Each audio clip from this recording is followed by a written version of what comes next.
नमस्कार, सूजस सुप्रभात में आपका स्वागत है और आपके साथ मैं हूं मुकेश कुमार। चलिए शुरू करते हैं आज की खास खबरें, लेकिन पहले नजर डालते हैं आज की सुर्खियों पर। सीएम भजनलाल शर्मा ने महाशिवरात्रि के पावन पर्व पर प्रदेशवासियों को दी शुभकामनाएं। कोटा में मनाया गया जेके सिंथेटिक 54वां शहीद दिवस। शहीद की मां समेत कई लोगों ने दी श्रद्धांजलि। पर्यटकों के लिए सरकार बना रही mobile app Rajasthan school of arts की बिल्डिंग को बनाया जाएगा विरासत museum. The Indian polo awards में 22 श्रेणियों में दिए पुरस्कार। जयपुर के सिटी पैलेस में हुआ आयोजन। जयपुर में संगम के जल से स्नान कर सकेंगे लोग। महाशिवरात्रि पर होगा अनूठा आयोजन। जयपुर में नहाने की बनाई गई जगह। घर जमीन की बकाया लीज जमा करवाने पर ब्याज होगा माफ। रुपए एकमुश्त जमा करवाने पर मिलेगा फायदा। नगरीय विकास विभाग ने जारी किया आदेश। मुख्यमंत्री भजनलाल शर्मा ने महाशिवरात्रि के पावन पर्व पर प्रदेशवासियों को हार्दिक बधाई और शुभकामनाएं दी। सीएम शर्मा ने कहा कि महाशिवरात्रि का यह पर्व हमें लोक कल्याण के लिए प्रतिबद्ध होने की प्रेरणा देता है। उन्होंने कहा कि भगवान शिव परम तपस्वी एवं ज्ञान, वैराग्य, भक्ति तथा योग साधना के शीर्ष देव है। उनकी आराधना से धर्म, अर्थ, काम तथा मोक्ष की सहज प्राप्ति होती है। मुख्यमंत्री श्री भजनलाल शर्मा ने हमें विपरीत परिस्थितियों में भी अविचल रहने की प्रेरणा दी है। उन्होंने कहा कि इस पावन अवसर पर प्रदेशवासियों से आह्वान करता हूं कि हम अपने भीतर सत्य व ज्ञान को आत्मसात कर प्राणी मात्र के कल्याण का संकल्प लेना चाहिए। कोटा में जेके सिंथेटिक गेट पर स्थित शहीद स्मारक पर 54वां शहीद दिवस मनाया गया। कार्यक्रम में सीटू प्रदेश अध्यक्ष भंवर सिंह शेखावत मुख्य अतिथि रहे। कार्यक्रम की शुरुआत जेके कारखाने के नेता कामरेड हबीब खान द्वारा झंडारोहण से हुआ। इस अवसर पर शहीद नौलख चंद की मां भी अपने बेटे को श्रद्धांजलि देने पहुंची। आपको बता दें कि सन 1969 में बोनस की 20% सीमा को बढ़ाने के लिए हुए आंदोलन में 20 मजदूर शहीद हुए थे। तत्कालीन कांग्रेस सरकार और जेके सिंथेटिक कंपनी प्रबंधन की मिलीभगत से पुलिस ने मजदूरों पर गोलियां चलाई थी। इस गोलीकांड में घनश्याम, मदन लाल, नौलख चंद, दौलतपुरा, लालचंद, लालाराम, मनन और राम नारायण शहीद हो गए थे। इस घटना के बाद देश भर में मजदूरों को 20% से अधिक बोनस मिलना शुरू हुआ।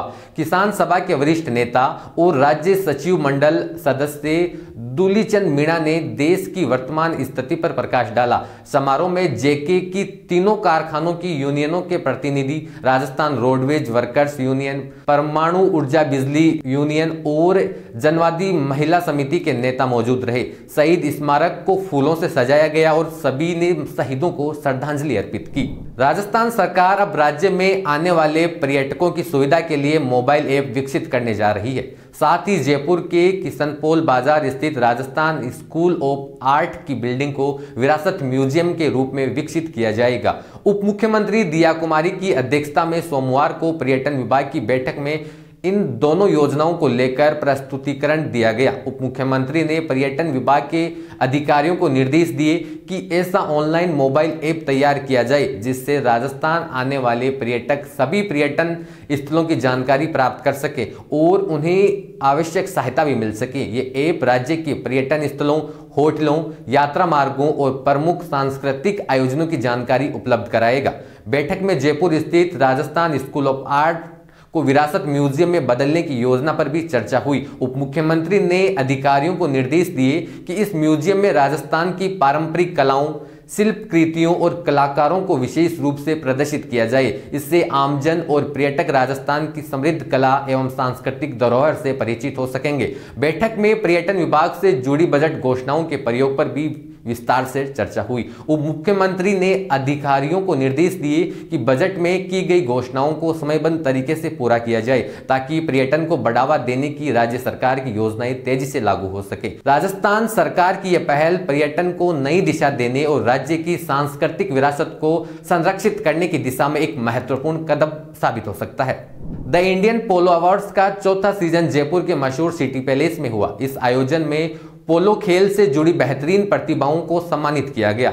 ला पोलो द्वारा आयोजित इस खास कार्यक्रम में 22 अलग अलग श्रेणियों में पोलो खेल में दिखाए गए बेहतरीन योगदान को सराहा गया। साथ ही पोलो खिलाड़ियों, टीम संरक्षकों और खेल समर्थकों की मेहनत और उपलब्धियों का जश्न भी मनाया गया।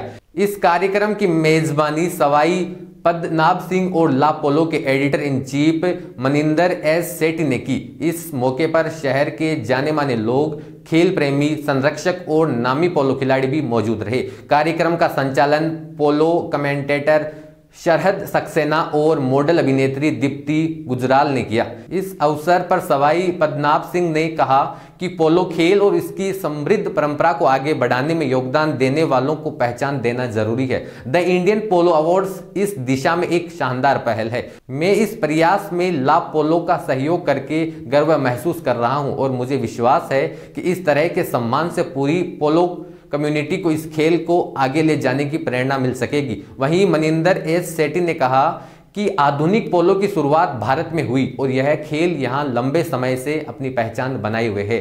हालांकि इस खेल को आगे बढ़ाने वाले लोगों और व्यवस्थाओं को उतनी पहचान नहीं मिली जितनी वे हकदार हैं। आमतौर पर ध्यान खिलाड़ियों और संरक्षकों पर जाता है, लेकिन इस खेल की सफलता में पर्दे के पीछे मेहनत करने वाले ट्रेनर्स, ग्रूमर्स और अन्य सहयोगियों का भी बड़ा योगदान होता है। यह पूरा तंत्र कभी कभी नजर नहीं आता, लेकिन पोलो के विकास और इसकी प्रतिष्ठा बढ़ाने में यह उतना ही अहम जितना खुद खिलाड़ी। The Indian polo awards season 4 को जिंदल पैंथर पोलो ने प्रायोजित किया, जबकि राजस्थान टूरिज्म और डेल्टा पोलो बाई ऐश्वर्या ने सह प्रायोजक के रूप में सहयोग दिया। इसके अलावा कोड सिल्वर और वेडिंग एशिया सहयोगी पार्टनर रहे। ला मार्टिना कैटेगरी स्पॉन्सर, पारो पोरिंग पार्टनर और मेसन डी फौजदार गिफ्टिंग पार्टनर रहे। ला पोलो ने इस कार्यक्रम में अपना पहला अंतर्राष्ट्रीय संस्करण भी लॉन्च किया। इसके कवर पेज पर दुनिया के दिग्गज पोलो खिलाड़ियों में से एक एडल्फो कैम्बियासो को दिखाया गया। वह वैश्विक विस्तार ला पोलो के लिए बड़ी उपलब्धि है, जो इसे अंतर्राष्ट्रीय पोलो कम्युनिटी में और मजबूत करेगा। इससे दुनिया भर में पोलो खेल को पहचान दिलाने और इसे आगे बढ़ाने की दिशा में नया कदम रखा गया है।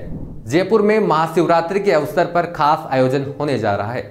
श्रद्धालु प्रयागराज महाकुंभ से लाए गए 42,000 लीटर जल से शिवलिंग का जलाभिषेक करेंगे। इसके अलावा जो लोग महाकुंभ में स्नान नहीं कर सके, वे जयपुर में संगम के जल से स्नान कर सकेंगे। इसके लिए मंदिर के बाहर अलग से स्नान घर बनाया गया है, जहां स्त्री और पुरुषों के लिए अलग अलग व्यवस्थाएं की गई है। यह आयोजन जयपुर के सोडाला स्थित सिद्धेश्वर हनुमान मंदिर में होगा। इसमें रुद्राक्ष वितरण और धार्मिक अनुष्ठान भी शामिल रहेंगे। आयोजन श्री धर्म फाउंडेशन ट्रस्ट के तत्वावधान में हो रहा है। ट्रस्ट के संस्थापक और महासचिव गब्बर कटारा ने बताया कि इस कार्यक्रम के लिए प्रयागराज से विशेष रूप से जल लाया गया है, ताकि श्रद्धालु शिव महाभिषेक और स्नान कर सकें। जयपुर से 2 अलग अलग 21,000 लीटर क्षमता वाले टैंकर में जल लाया जा रहा है।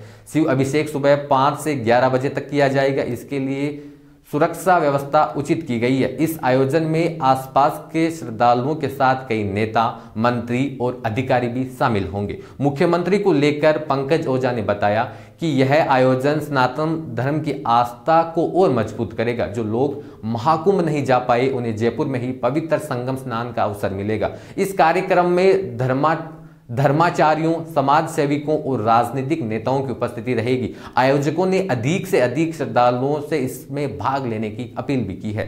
राजस्थान में नगर निकायों और हाउसिंग बोर्ड से दिए गए मकानों और प्लॉट की बकाया लीज राशि एकमुश्त जमा करने पर सरकार ने ब्याज में छूट देने का फैसला किया है। नगर विकास विभाग के आदेश के अनुसार जिन मकानों या प्लॉट की लीज राशि बकाया है, अगर उनका मालिक पूरी बकाया राशि एक साथ जमा कराता है तो उसे ब्याज में 100% की छूट मिलेगी। यह छूट 31 मार्च 2024 तक की बकाया लीज राशि जमा करने पर मिलेगी, लेकिन इसका लाभ सिर्फ 30 सितंबर तक भुगतान करने वालों को ही मिलेगा। हालांकि यह छूट सिर्फ रिहायशी मकानों और प्लॉट्स पर ही लागू होगी, जबकि व्यावसायिक और संस्थानों की जमीन पर यह सुविधा नहीं मिलेगी।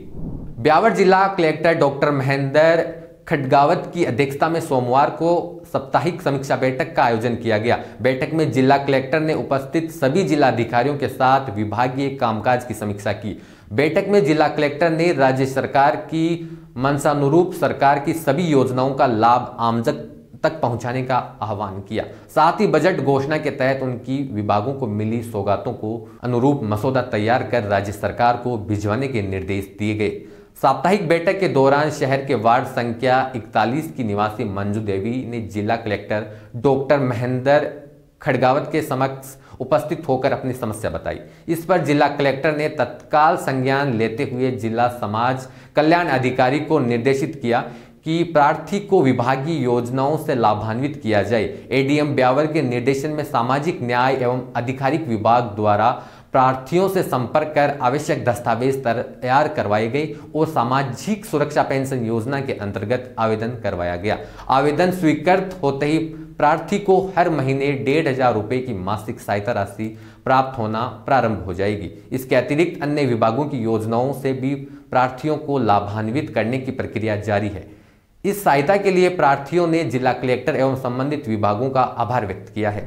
गोविंदगढ़ पंचायत समिति क्षेत्र में सड़कों के नवीनीकरण के लिए सार्वजनिक निर्माण विभाग ने 1.26 करोड़ रुपए की स्वीकृति दी है। इस राशि से 3 प्रमुख सड़कों का निर्माण किया जाएगा। पहली सड़क रेनवाल रोड से सबलपुरा घिनोई तक 2 किलोमीटर लंबी होगी। इस पर 36 लाख रुपए खर्च होंगे। दूसरी सड़क रेनवाल रोड से विलमपुरा तक 2 किलोमीटर की है। इस पर भी 36 लाख रुपए की लागत आएगी। तीसरी सड़क कालाडेरा से धाना का बास होते हुए जालिम सिंह का बास और कुमाऊतों का बाढ़ तक 3 किलोमीटर लंबी है। इस पर 54 लाख रुपए खर्च होंगे। भाजपा प्रदेश प्रवक्ता और पूर्व विधायक रामलाल शर्मा ने इस स्वीकृति के लिए मुख्यमंत्री श्री भजनलाल शर्मा और उप मुख्यमंत्री दिया कुमारी का आभार जताया। उन्होंने बताया कि ये सभी सड़कें काफी क्षतिग्रस्त हो चुकी थी। नवीनीकरण का कार्य जल्द ही शुरू कर दिया जाएगा। इससे ग्रामवासियों को आवागमन में काफी सुविधा मिलेगी।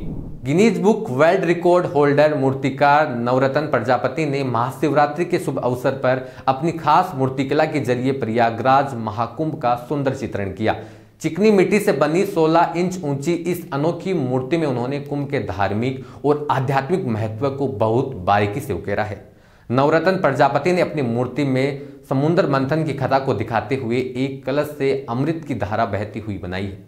उन्होंने बताया कि पौराणिक मान्यताओं के अनुसार अमृत कलश से गिरी बूंदों की वजह से ही कुंभ का आयोजन होता है। इस विचार को मूर्त रूप देते हुए उन्होंने दिखाया कि ऋषि मुनि, साधु संत, नागा साधु, अघोरी बाबा और अन्य तपस्वी अमृत स्नान के लिए कुंभ में एकत्र हो रहे हैं। इस खास मूर्ति में एक किताब भी बनाई गई है जिसमें एक अघोरी साधु ध्यान में बैठे हुए दिखाई दे रहे हैं। ये उन संतों और तपस्वियों का प्रतीक है जो गुफाओं, पहाड़ों और जंगलों में तपस्या कर ज्ञान प्राप्त करते हैं और कुंभ के दौरान लोक कल्याण के लिए प्रकट होते हैं। इससे पहले नवरत्न प्रजापति ने पेंसिल की नोक पर सिर्फ 1.3 सेंटीमीटर की प्रभु राम की मूर्ति बनाई थी जो सोशल मीडिया पर काफी वायरल भी हुई थी। उनकी बारीक कारीगरी और कल्पना शक्ति को कला प्रेमियों ने खूब सराहा है।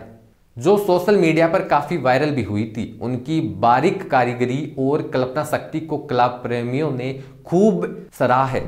राजस्थान में आधार कार्ड की तरह ही किसानों का फार्मर रजिस्ट्री कार्ड बनाया जा रहा है। इसके लिए केंद्र सरकार के फार्मर रजिस्ट्री कार्ड प्रोजेक्ट के तहत प्रदेश के सभी किसानों और उनकी खेती की जमीन का ऑनलाइन डेटा तैयार किया जा रहा है।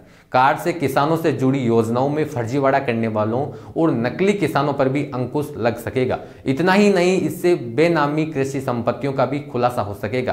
प्रोजेक्ट के तहत प्रदेश के सभी जिलों में 5 फरवरी से 31 मार्च तक कैंप लगाकर किसानों के यूनिक आईडी कार्ड बनाए जा रहे हैं। आपको बता दें कि farmer registration card project Bharat सरकार की एक पहल है। ये किसानों के लिए 11 अंकों की एक यूनिक डिजिटल आईडी है।